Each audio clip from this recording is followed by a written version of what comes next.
আসসালামু আলাইকুম প্রিয় দর্শকবৃন্দ, আমি আজকে আপনাদেরকে সংক্ষেপে দেখাবো যে আপনারা আপনাদের 3 কোণা বিশিষ্ট জমিটি কিভাবে মাপতে পারেন।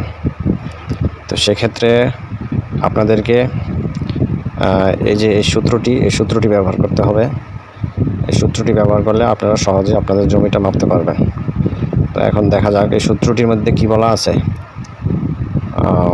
ভূমি ইন্টু উচ্চতা। তো ভূমি ইন্টু উচ্চতা এটা দিয়ে এটাকে আপনি 2 দিয়ে ভাগ করতে হবে, তাহলে আপনারা আপনাদের জমির ক্ষেত্রফলটি পেয়ে যাবেন। তো তাহলে এখানে আমরা ভূমি পাইছি কত? ভূমি পাইছি 50 ফুট আর উচ্চতা পাইছি 40 ফুট। তো এখানে এই যে আমরা ভূমি দিছি 50 ফুট, উচ্চতা 40 ফিট।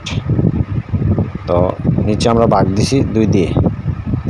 তারপরে আমরা 40 গুণ 50 করে আমরা পাইছি হলো এই যে 2000। 2000-এ আমরা ভাগ করব 2 দিয়ে। তো 2 দিয়ে ভাগ করলে আমরা পাইছি কত? 1000। 1000 পাইছি। তার মানে আমাদের যে এই যে জমিটি আছে এটার ক্ষেত্রফল হলো 1000 স্কোয়ার ফিট। তো আমরা সবাই জানি যে 1% জমি সমান হচ্ছে 435.6 স্কোয়ার ফিট। তাহলে আমরা 435.6 স্কোয়ার ফিট দিয়ে 1000-কে ভাগ করব। তো ভাগ করার পরে আমরা এখানে পাইছি হলো 2.29%।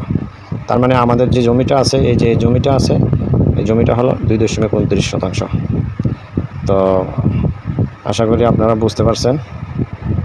তো পরবর্তী ভিডিওর জন্য অপেক্ষা করুন।